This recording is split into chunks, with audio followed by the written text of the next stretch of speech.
Welcome back to channel Todopedia, dan di video kali ini kita bakalan cari tahu antara 4 saham big banks yaitu BBCA, BBRI, BMRI, sama BBNI. Saham mana yang bisa kasih profit atau keuntungan investasi yang paling gede buat investornya. Nah, video ini adalah episode yang ke-32 dari playlist Saham Bank Series. So, jangan lupa cek playlist Saham Bank Series karena di situ udah banyak banget konten-konten menarik tentang emiten perbankan. Nah, sebelum kita mulai, subscribe dan tekan lonceng supaya kalian terus up to date sama channel Todopedia. Oke, yuk, langsung aja kita mulai.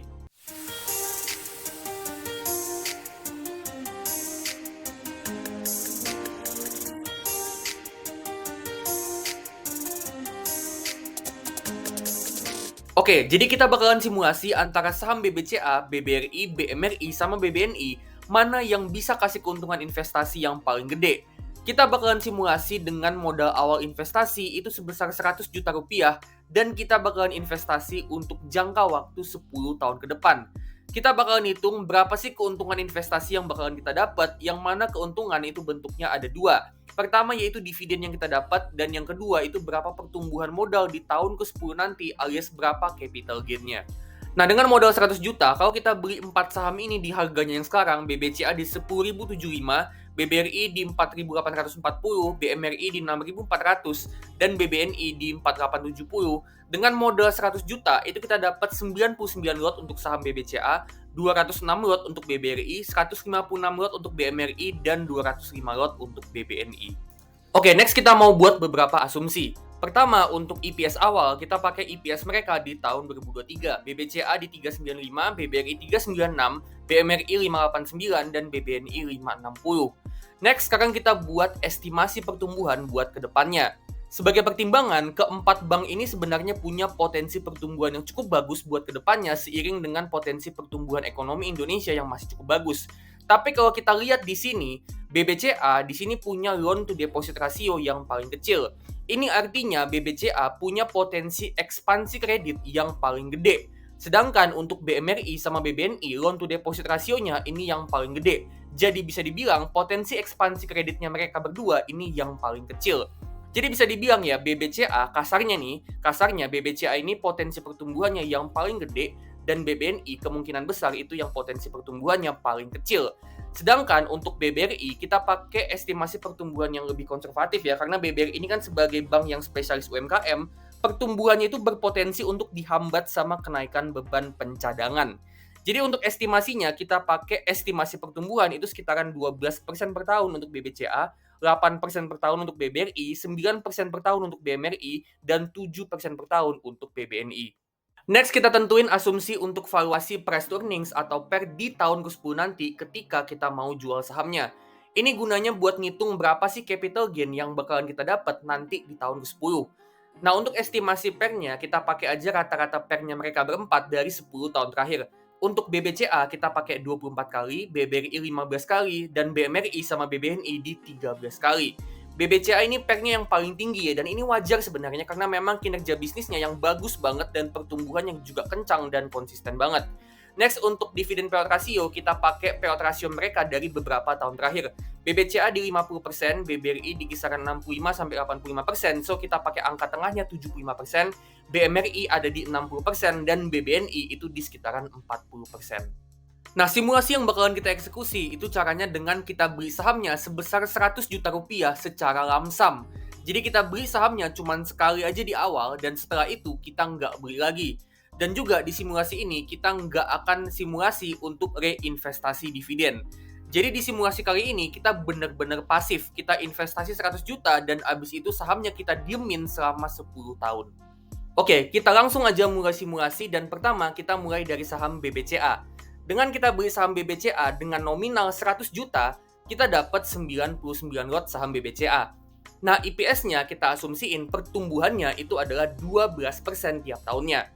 Dengan asumsi dividen payout ratio 50%, dividen yang kita dapat itu segini. Di tahun pertama kita dapat 2,1 juta dan bertumbuh terus sampai di tahun ke-10 nanti, dividen per tahun yang kita dapat itu bisa mencapai 6 juta.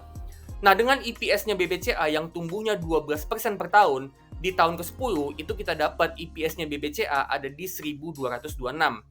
Nah, itu kita kaliin dengan PER-nya di tahun ke-10 yang tadi kita estimasiin sebesar 24 kali untuk dapat berapa harga saham BBCA di tahun ke-10.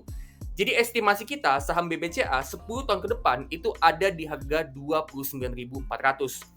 Nah, dengan 99 lot yang kita pegang, artinya modal kita itu udah tumbuh dari 100 juta jadi sekitaran 291 juta.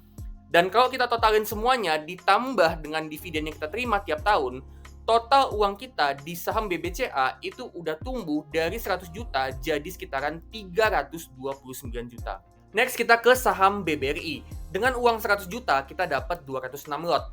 Dengan asumsi pertumbuhan 8% per tahun dan dividen payout ratio 75% tiap tahunnya, dividen yang kita terima tiap tahunnya itu segini. Dari 6,6 juta di tahun pertama, tumbuh terus sampai 13.200 di tahun ke-10 nanti. Nah, terus EPS di tahun ke-10 itu kita kaliin dengan PER di tahun ke-10 untuk dapat estimasi harga saham BBRI di tahun ke-10 nanti, yaitu di sekitaran 12.800.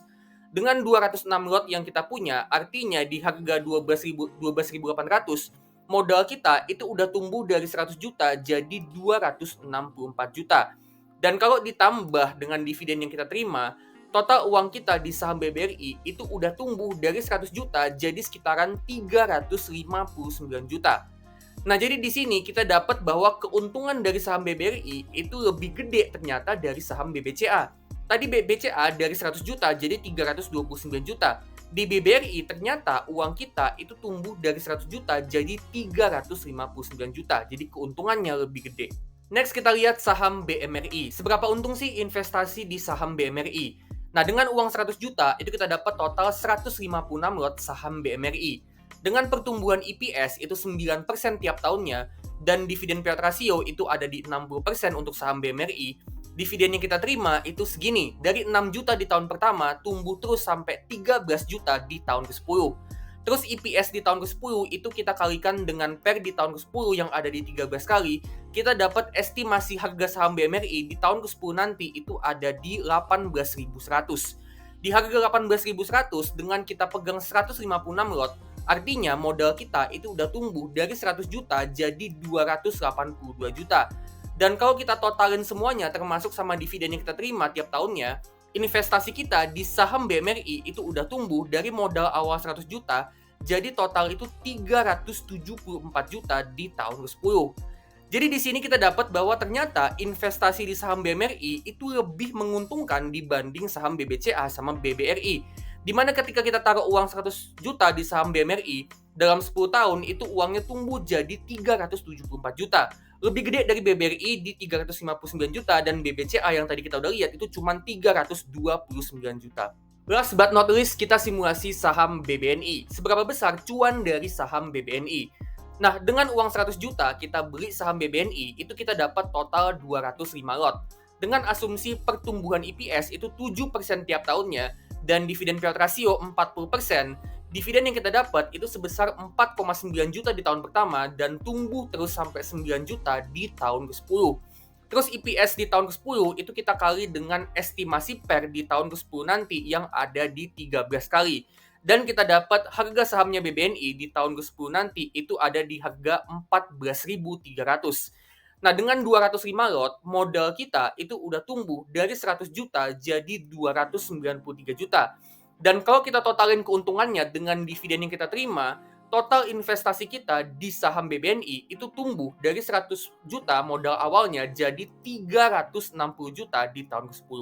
Jadi dari hasil simulasi ini kita dapat kalau ternyata dari 4 saham big banks, potensi keuntungan yang paling gede itu datangnya dari saham BMRI. Kedua terbesar itu dari BBNI, ketiga dari BBRI, dan rajanya IHSG yaitu BBCA, ini justru punya potensi keuntungan yang paling kecil. Jadi dari sini kita dapat pelajaran ya kalau saham perusahaan yang kinerjanya bagus banget dan pertumbuhannya kencang dan konsisten banget kayak BBCA, itu nggak menjamin kalau dia bakalan kasih keuntungan yang paling gede. Dan justru saham BBNI yang kinerja bisnisnya bisa dibilang nggak sebagus 3 bank yang lain, ditambah juga tadi kita pakai estimasi pertumbuhan yang paling lambat ya, cuma 7% per tahun untuk BBNI buat 10 tahun ke depan, ini justru bisa kasih keuntungan kedua terbesar setelah BMRI. Dan kalau di video sebelumnya kita udah bahas saham BMRI versus BBRI, meskipun di video itu gue lebih condong pilihannya ke saham BBRI, Tapi jujur ya, gue juga cukup kaget kalau ternyata di simulasi kali ini, untuk 10 tahun ke depan, ternyata saham BMRI itu lebih gede potensi keuntungannya daripada saham BBRI. Nah, tapi pertanyaannya sekarang ya, yang pengen banget gue bahas adalah kenapa sih saham BBCA itu yang paling kecil keuntungannya dari 3 bank yang lain? Nah, kalau menurut gue, penyebab utamanya itu karena valuasinya BBCA yang kita bisa lihat di sini, ini valuasinya yang premium, di mana BBCA valuasinya jauh lebih mahal dari 3 bank yang lain. Valuasi yang premium itu ngebuat dividen yieldnya BBCA itu jadi kecil banget, cuman 2-6%an di tahun ke-10, yang mana itu memperkecil potensi keuntungannya untuk kedepannya. Dan meskipun dengan estimasi pertumbuhan laba yang paling gede ya 12% per tahun versus tadi BMRI cuma 9%, BBRI cuma 8%, dan BBNI itu cuma 7%, tapi tetap aja potensi pertumbuhan atau asumsi pertumbuhan yang paling tinggi itu ternyata belum cukup untuk ngebuat potensi keuntungannya lebih besar dari 3 bank yang lain. Jadi kenapa saham BBCA itu potensi keuntungannya kecil? Jawabannya itu karena valuasinya yang premium. So, dari simulasi ini, seenggaknya ada beberapa key takeaway atau pelajaran penting yang bisa kita dapat. Pertama, meskipun suatu emiten itu kinerja bisnisnya bagus, pertumbuhannya juga kencang dan konsisten, tapi itu tidak menjamin kalau kita bakalan dapat keuntungan yang gede dari saham tersebut. Dan yang kedua, valuasi itu sangat mempengaruhi potensi keuntungan investasi saham. Jadi tadi kan kita udah simulasin sendiri ya, kalau untuk BBCA, bahkan dengan pertumbuhan yang lebih tinggi dari BBRI, BMRI, sama BBNI, tapi karena valuasinya yang premium, potensi keuntungannya itu jadi yang paling kecil. Dan BBNI, meskipun kinerja bisnisnya mungkin nggak sebagus BBCA atau BBRI, tapi dengan valuasi yang lebih murah, BBNI ini bisa kasih potensi keuntungan yang lebih gede ke investornya, lebih gede daripada BBCA sama BBRI. Jadi overall, dari simulasi kali ini, saham Bank Mandiri atau BMRI yang potensi keuntungan investasinya yang paling gede. Tapi bukan berarti kalian langsung beli sahamnya. Karena kita perlu ingat kalau tadi kita itu banyak pakai asumsi, kayak asumsi pertumbuhan sama asumsi valuasi price to earnings. Yang mana kedepannya asumsi kita itu belum tentu benar dan udah pasti nggak bakalan sama persis.